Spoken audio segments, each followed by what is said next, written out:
Assalomu alaykum barchaga.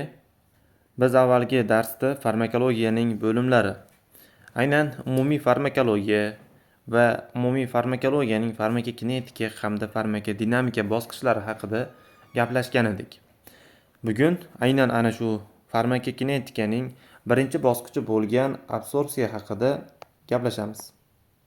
Demak, absorpsiyani ta'rifini ko'rishimiz mumkin. Bu moddalarni hujayra membranasining bir tomondan ikkinchi tomonga transporti hisoblanadi. Ya'niki, hujayra membranasining bir tomonidagi moddani ikkinchi tomonga o'tishi bu absorpsiya deb ataladi. Mana buni hujayra membranasi deb olsak, bu qo'sh membrana suyuqliklarni ikkiga ajratadi. Ya'niki, suyuqliklar ikki xil bo'ladi.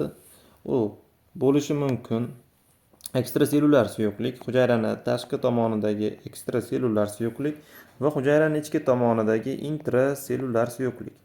Aynan mana shu membrana bu suyuqliklarni ikkita qismga ajratadi. Har qanday modda suyuqliklarda joylashgan va mana shu moddalar yoki ekstrasellyular suyuqlikdan intrasellyular suyuqlik tomon harakat qiladi yoki intrasellyular suyuqlikdan ekstrasellyular suyuqlik tomon harakat qiladi. Va mana shu ekstrasellyular suyuqlikdan intrasellyular suyuqlikka ko'chib o'tishi yoki buni aksi, demak, biz ko'ryapmizki, absorpsiya jarayoni ekan. Va aytib o'tilayotganidek, ta'rifdan ma'lumki, absorpsiya bu transport jarayoni bilan bog'liq bo'lgan hodisa. Ya'niki, absorpsiyaning mohiyatini yaxshi tushunib olishimiz uchun biz transportning mohiyatini yaxshi tushunib olishimiz kerak bo'ladi. Ko'rib turganimizdek, ikki xil moddalar transport bo'lishi mumkin ekan: makromolekulalar hamda mikromolekulalar. Aynan mana shu moddalarning qay biri transport bo'layotganligiga qarab, moddalar ATF sarfi bilan, ya'niki energiya sarfi bilan transport bo'lishi mumkin yoki ATF sarfisiz transport bo'lishi mumkin. Misol uchun, agar makromolekula transport bo'ladigan bo'lsa, bunga albatta ATF sarflanadi va bu ATF sarfi bilan boradigan transport hisoblanadi. Mikromolekular transportda esa ATF sarflanmaydi va bu energiya sarfisiz kechadigan transport hisoblanadi. Va mana shu energiya sarfisiz kechadigan transport, mikromolekulyar transportni biz 3 ta guruhga ajratamiz. Bular endositoz, egzositoz va transsitoz. Bizga ma'lumki, endositoz bu hujayra tashqarisidagi moddani hujayraning ichki qismiga ko'chib o'tishi. Mana shu hujayra tashqarisidan hujayra ichiga ko'chib o'tayotgan moddalarning tabiatiga qarab ham endositozni bir necha bosqichlarga ajratamiz. Agarki hujayra tashqarisidan hujayra ichiga o'tayotgan moddaning tabiati suyuq bo'lsa, biz bu endositozni pinositoz deb ataymiz. Agarki bu moddaning tabiati qattiq bo'lsa, bu endositozni fagotsitoz deb ataymiz. Va bizda uchinchi holat ham bo'lishi mumkin, bu retseptorga bog'liq endositoz. Agar mana buni hujayra deb olib va oladigan bo'lsak, bu hujayraning membranasida turli xil retseptorlar joylashgan bo'ladi. Va mana shu retseptorlar ayrim bir moddalarnigina tanlab, faqat ana shularni hujayraning ichki qismiga o'tkazishi mumkin. Va mana shu jarayonni biz retseptorga bog'liq bo'lgan endositoz deb ataymiz. Demak, egzositozni ham bilamizki, hujayraning ichki qismidagi moddani hujayraning tashqi qismiga chiqib ketishi hisoblanadi. Va bu moddaning ham tabiatiga ko'ra egzositoz ikkita guruhga ajratiladi: sekretsiya hamda ekskretsiya. Agar egzositozlanayotgan modda suyuq tabiatga ega bo'lsa, buni biz sekretsiya deb ataymiz. Agar qattiq tabiatga ega bo'lsa esa ekskretsiya deb ataymiz. Va bizda ko'rib turganimizdek, ATF sarfisiz kechadigan transportlarning uchinchi holati bu transsitoz hisoblanadi. Transsitoz shunday jarayonki, unda ham endositoz ham egzositoz jarayonlarini ko'rishimiz mumkin. Ya'niki, modda dastlab hujayraning ichki qismiga endositozlanadi. Undan keyin esa xuddi mana shu modda hech qanday o'zgarishga uchramasdan hujayraning tashqi tomoniga egzositozlanadi. Ya'niki, tashqaridan kirayotgan modda hujayra tomonidan hech qanday xiyonat qilinmasdan shundayligicha tashqariga chiqarib yuboriladi va mana shu jarayon transsitoz deb ataladi. Va ko'rib turganimiz bu endositoz, egzositoz va transsitozlarning hech biriga ATF sarflanmaydi. Endi esa ATF sarfi bilan kechadigan transportni ko'rib chiqadigan bo'lsak, ya'niki makromolekulyar transport ikkita bosqichga ajratiladi. Bular passiv transport hamda aktiv transport. Va o'z-o'zidan passiv transport ham, aktiv transport ham ikkita guruhga ajratiladi. Passiv transport diffuziya va osmozis kabi holatlarda bo'lishi mumkin. Aslida bu ikkitasi bir-biriga juda ham o'xshash bo'lsa-da, lekin qisman bo'lsa ham farqlari bor. Biz bu farqlar bilan quyiroqda tanishamiz. Aktiv transport esa bevosita yoki bilvosita bo'ladi. Endi diffuziyani o'zi ham ikkita guruhga ajratilar ekan. Yengillashgan hamda oddiy. Oddiy diffuziya esa bosim, konsentratsiya hamda zaryad hisobiga amalga oshishi mumkin ekan. Aynan quyida biz mana shu energiya sarfi bilan kechadigan transportni batafsilroq ko'rib chiqamiz. Demak, bu yerda ko'rishimiz mumkin, diffuziya oddiy hamda yengillashgan turlarga ajratilyapti. Oddiy diffuziya esa bosim hisobiga, konsentratsiya hamda zaryad hisobiga amalga oshyapti. Keling, mana shularni har biri bilan batafsil gaplashib chiqamiz. Odatda mana bu hujayra membranasini tashqi va ichki tomonida turgan moddalarni konsentratsiyalari teng bo'lsa, bu moddalar hujayra membranasining bir tomonidan ikkinchi tomoniga ko'chib o'tmaydi. Qachonki biz unga bosim bermagunimizcha. Ya'niki biz ularga bosim berar ekanmiz, ana shuni hisobiga hujayra membranasini birinchi tomonda turgan moddalar ikkinchi tomoniga ko'chib o'tadi. Aytaylik, bu joyda 20 ta modda bor edi va bu tomonda ham 20 ta modda bor edi.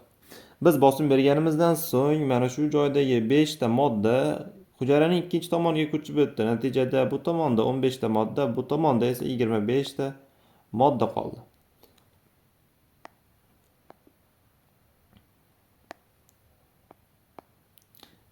ta modda bo'ldi. Va ko'rib turibmizki, aynan bosim hisobiga moddalarni bu yerdagi miqdorlari o'zgarishga uchrayapti va mana shu o'zgarish diffuziya hisobiga amalga oshyapti. Bu bosimga bog'liq bo'lgan diffuziya ekan. Konsentratsiyaga bog'liq bo'lgan diffuziya esa quyidagicha bo'lishi mumkin. Aytaylik, hujayraning bir tomonida moddaning konsentratsiyasi ko'p, aytaylik 20 ta deb olamiz. Ikkinchi tomonida esa moddaning konsentratsiyasi qisman kamroq, aytaylik 10 dona modda bor deb olaylik. Biz tasavvur qilish uchun mana shu sonlardan foydalanyapmiz. Endi hujayrani har ikki tomonida moddalarning miqdorini albatta teng qilishga intiladi va bu jarayon diffuziya orqali amalga oshadi. Hujayraning bir tomonida turgan konsentratsiyasi ko'p bo'lgan modda ikkinchi tomonga harakatlanadi va hujayraning ikkita tomonida ham konsentratsiyalar tenglashadi. Mana bu 20 ta turgan moddaning 5 tasi ikkinchi tomoniga ko'chib o'tishi natijasida hujayraning birinchi tomonida ham 15 ta, ikkinchi tomonida ham 15 ta, demakki moddalar paydo bo'ladi. Va mana shu jarayon ham demak diffuziya hisobida amalga oshar ekan. Va bundan tashqari zaryadga bog'liq bo'lgan diffuziya bor. Zaryadga bog'liq bo'lgan diffuziya, biz bilamizki, agar zaryadlar bir xil ishorada bo'lsa, ya'niki plus bilan plus va minus bilan minus bo'lsa, bir xil zaryadlar bir-biridan itariladi va qarama-qarshi zaryadlar bo'lsa, bir-biri tomon tortiladi. Aynan mana shu jarayonda hujayrani bir tomonda turgan modda ikkinchi tomonda turgan qarama-qarshi zaryaddagi modda hisobiga hujayraning ikkinchi tomoniga, ichki tomondan tashqi tomonga yoki tashqi tomondan ichki tomonga ko'chib o'tishi ham mumkin va mana shu ham diffuziya orqali amalga oshar ekan va biz bu jarayonni zaryadga bog'liq bo'lgan oddiy diffuziya deb ataymiz. Endi yengillashgan diffuziyani ko'rib chiqadigan bo'lsak, yengillashgan diffuziya shundan iboratki, uni 3 ta turi bor: uniport, simport hamda antiport turlari. Nega bunday turlarga ajratilganligini hozir gaplashamiz. Uniport turida diffuziya qilinayotgan modda mana shunday hujayra kanallari orqali bir yo'nalishda harakatlanadi va bitta modda harakatlanadi.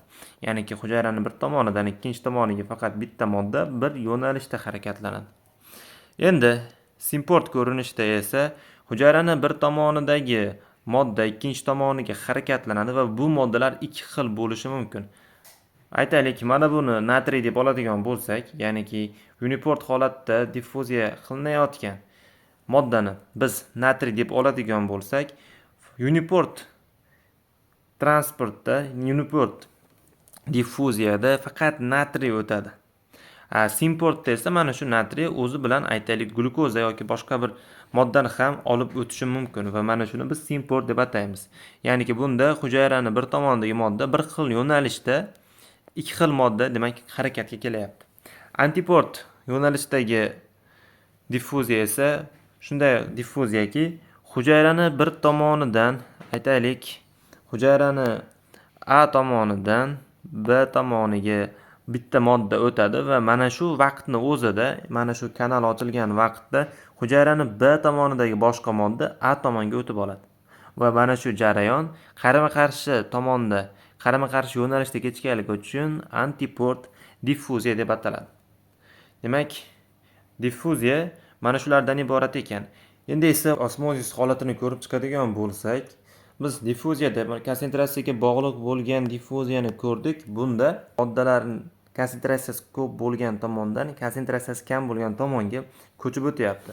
Osmozisda ham mana shunga o'xshash jarayon sodir bo'ladi, faqatgina bu joyda modda emas, aynan erituvchilar konsentratsiyasi ko'p bo'lgan tomonga sizib o'tadi. Bu yerda rasmda ko'rishimiz mumkin. Aynan suv idishni bir tomondan ikkinchi tomoniga harakatlanayotganligini.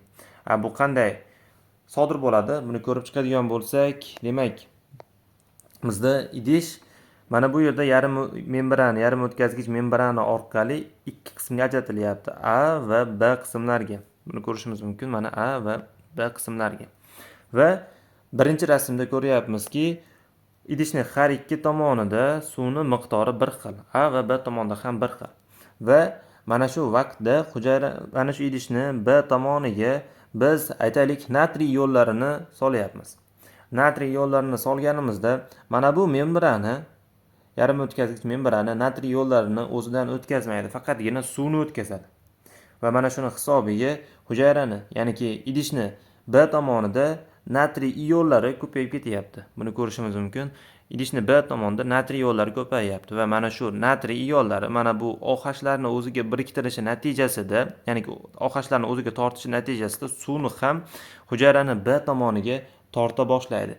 Lekin mana natriy demakki OH-larni o'ziga tortadi. Natijada suv A tomondan B tomonga ko'chib o'ta boshlaydi.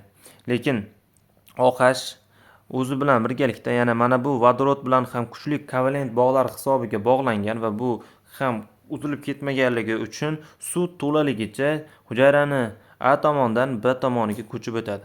Natijada ko'rishimiz mumkinki, agar aynan natriy konsentratsiyasi qaysi tomonda ko'p bo'lsa, mana shu tomonda suv ham ko'p bo'ladi. Sababi mana bu yarim o'tkazgich membrana o'zidan natriy yo'llarini o'tkazmayapti. Demak, osmozis jarayoni aynan mana shundan iborat. Endi aktiv transport haqida gaplashadigan bo'lsak, aktiv transportni bor ekan birlamchi hamda ikkilamchi ko'rinishlari. Bu birlamchi va ikkilamchi ko'rinishlar qanday holatda bo'ladi? Hozir ko'rib chiqadigan bo'lsak, bu joyda natriy kaliy atifazi berilgan. Aynan mana shu natriy kaliy atifazada mana bu joyga 3 ta natriy keladi. 3 ta natriy esa hujayraning tashqi tomoniga chiqarib yuboriladi. Lekin biz bilamizki, hujayrani tashqi tomonida o'zi natriyni konsentratsiyasi ko'p hisoblanadi. Hujayraning ichki tomonida esa kaliyning konsentratsiyasi ko'p hisoblanadi. Va natriyning konsentratsiyasi hujayra ichki tomonida kam. Hujayrani tashqi tomonida esa kaliyning konsentratsiyasi kam hisoblanadi. Lekin biz ko'ryapmizki, aynan kaliyning konsentratsiyasi hujayrani tashqi tomonida kam bo'lib, ichki tomonida ko'p bo'lishiga qaramasdan, ikkita kaliy hujayrani tashqi tomonidan ichki tomoniga olib o'tilyapti. Natriyda esa aksi, ya'niki natriy hujayra tashqarisida ko'p bo'lishiga qaramasdan, 3 ta natriy hujayra ichkarisidan tashqi tomonga olib chiqilyapti. Aynan mana shu jarayon uchun, lekin bu odatda konsentratsiya gradiyentiga qarshi holatda amalga oshayotganligi uchun, demak bu jarayonda ATF sarflanar ekan. Ya'niki hujayrani moddalar kam bo'lgan tomondan ko'p bo'lgan tomonga moddalarni transport qilinishi uchun bu joyda ATF sarflanyapti.